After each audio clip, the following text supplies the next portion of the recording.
Hey everyone, welcome to Logan's Mosh Pit. Glad to have you here.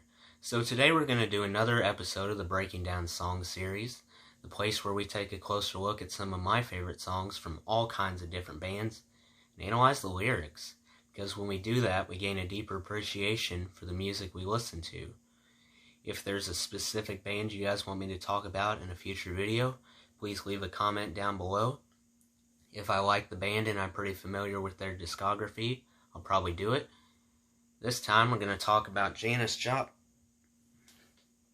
I actually don't have a Janis Joplin shirt. Anyway, if we're going to talk about Janis Joplin today, we're going to stick with the 27 Club theme. Last week we did Jimi Hendrix. This week we're going to do Janis Joplin. Next week we're going to talk about Jim Morrison. Those three all fit together. They had a lot in common with each other. They were from the same era. All of them died at the age of 27. They all released similar music. And they all embodied the rock and roll lifestyle. Partying hard, all that kind of stuff. Janis was a trailblazer for female musicians, especially from rock and blues music. She broke through that glass ceiling, so to speak, in a mostly male-dominated industry, because at the time, in the late 60s, early 70s, there weren't a lot of female musicians. It was mostly males. However, Janis had the voice to make her mark despite her gender. Her voice was absolutely breathtaking. She could match and sometimes surpass her male counterparts. However, behind the scenes, she had a lot of rough stuff to deal with, including a heroin addiction and low self-esteem issues. I think those things came through a lot in her lyrics. You might remember that famous quote Janis said about making love to thousands of people on stage, then coming home alone. I think that reflected her outlook on life. She was a pretty lonely soul. She just wanted acceptance, but had trouble finding it. So I want to go through and talk about my favorite song from each album associated with Janis Joplin. Her first two albums were with Big Brother and the Holding Company. Then she went off and did her solo career. So starting off with their debut album, Big Brother and the Holding Company, I picked Intruder, a phenomenal tune. The reason why I like Intruder so much versus the other tracks is because it allowed Janis to take control. For the first time, we really got to hear what Janis could do when she went full-blown on her voice. There wasn't as much backup vocals with this song. In the other songs, it was about half and half, where Janis had to share vocals, but this track, it was mostly Janis, which was great. Next up, from the Cheap Thrills album, the last Big Brother album. Overall, this album was much heavier compared to the first album. You had a lot more screaming, more solos, longer tracks. On the first album, the tracks topped out at about 2.5 to 3 minutes. However, on this album, the songs lasted about 5 minutes. He also had a few live tracks thrown in there. So, from this album, I chose I Need a Man to Love. Gee, I wonder what that song's about. Probably pizza. Anyway, from the next album, I Got Them Old Cosmic Blues Again, Mama. That's a mouthful. I chose the title track, Cosmic Blues. This album was a more jazzy flavor with some saxophones thrown in, something different compared to earlier albums. Finally, from Pearl, which was Janis's nickname, the Pearl album was the last album. It was released a few months after Janis died.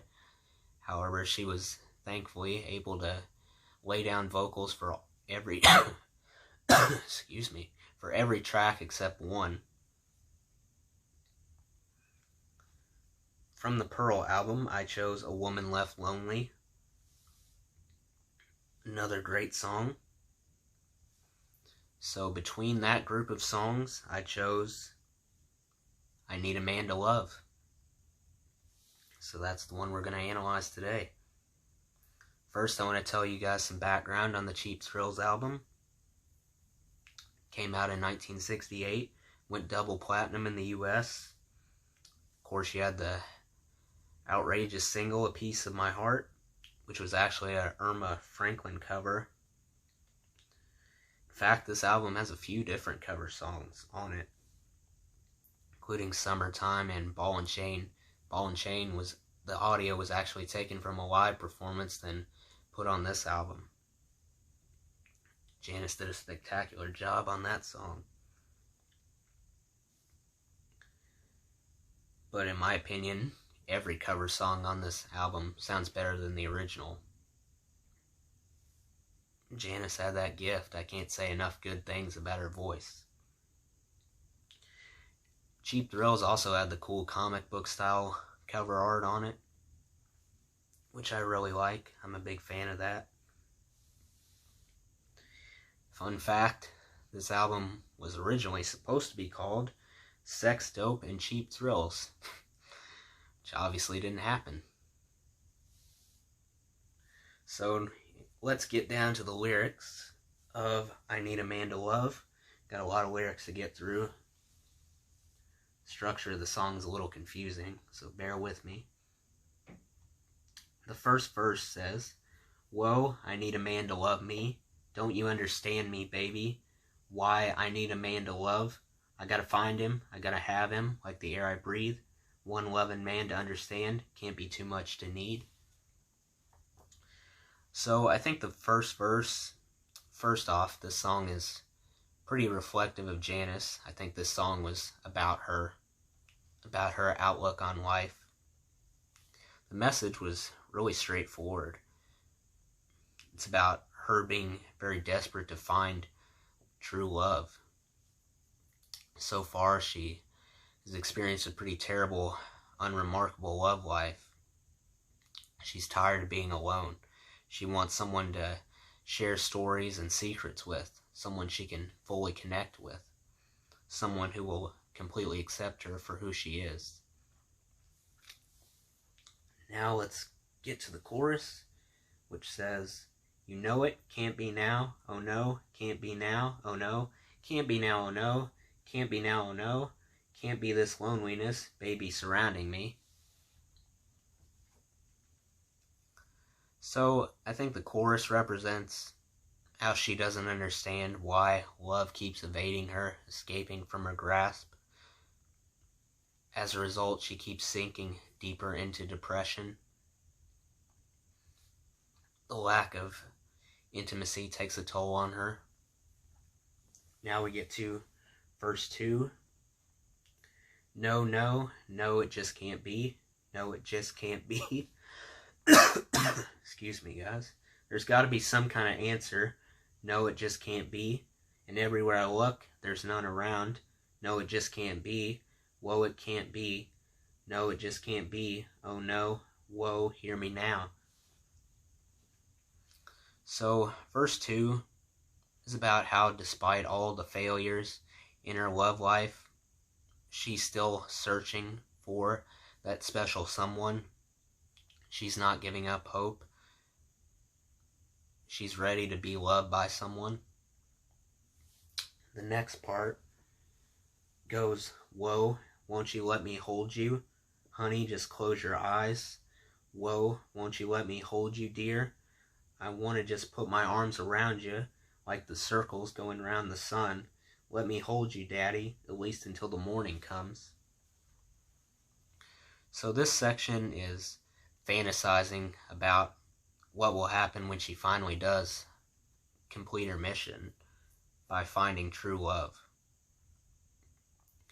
How easy it is to become addicted to affection from someone else. How you're willing to go to great lengths to get that. Then we get back to the chorus, plus a little more.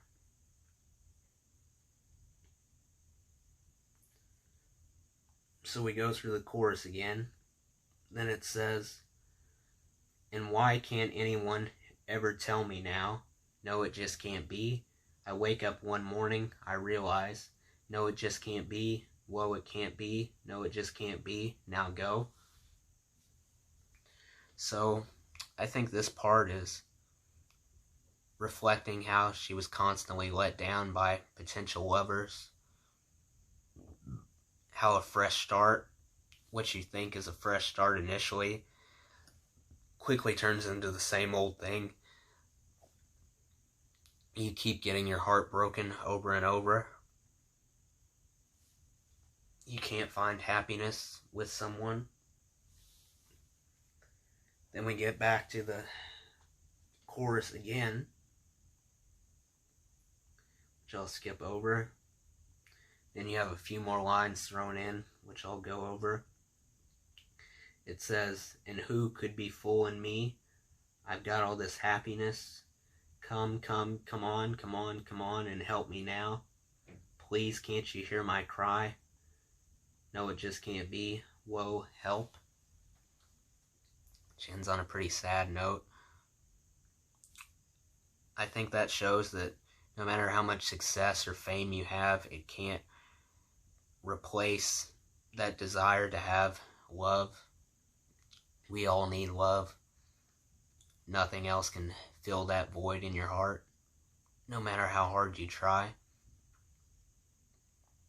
So now that we've gone over the lyrics, let's talk about the mood a little bit. What kind of mood do you get when you listen to this song? Well, if you've never listened to this song, you might think based on the title that this is going to be a really soft type of song, super sad and tender, but you actually get a surprise when you listen to this song because, again, you have those belting vocals overshadowing everything. They sound so raw and heated, which clashes with what you expect.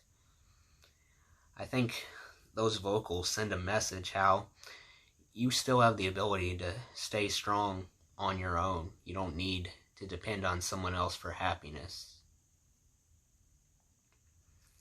Now let's talk about some themes. So, I think the biggest theme is how we're not supposed to be alone. And there's someone out there for everyone. You just got to keep looking until you find them. But eventually they will come along. And on a deeper level, I think this song means how your current struggle will be worth it in the end. You'll look back and be glad you went through all the pain and suffering you did. You'll look back and think, wow, it was worth it. You don't realize it at the moment, but looking back, you'll realize that it was all worth it. So, what's the most memorable line from this song? I need a man to love me. Well, I picked, I gotta have him like the air I breathe. I think that line shows how important finding love was to Janis, how much it meant to her. So, let's go over the strengths and weaknesses of this song. First off, Janis's voice. Beating a dead horse here, but her voice blows me away every time I hear it. She had such a flexible singing voice. She could go from the softest whisper to the most intense screaming you've ever heard. She could do it all. Instantly. She could switch between them like it was nothing. Then you also had some piercing guitar thrown in there. Wasn't nearly as intense as Janis's voice, but pretty close. Finally, there's a genuine topic this song explores. It talks about everything that Janis was going through. It makes you see things from her point of view. It really opens your eyes to what her life was like at the time. So the song comes across as pretty transparent. Well, the only weakness that I have to point out is the song gets kind of repetitive. You know, the line, "it just can't be," you hear that repeated over and over and over and over. But I get it. That was a different era, and repetition can be a good thing. Sometimes they use it in songs to get a point across, to draw people's attention to something. They want to really emphasize a point, so maybe that's the reason why Janis sang "it just can't be" so much. I don't know. But after a while, it gets a little annoying.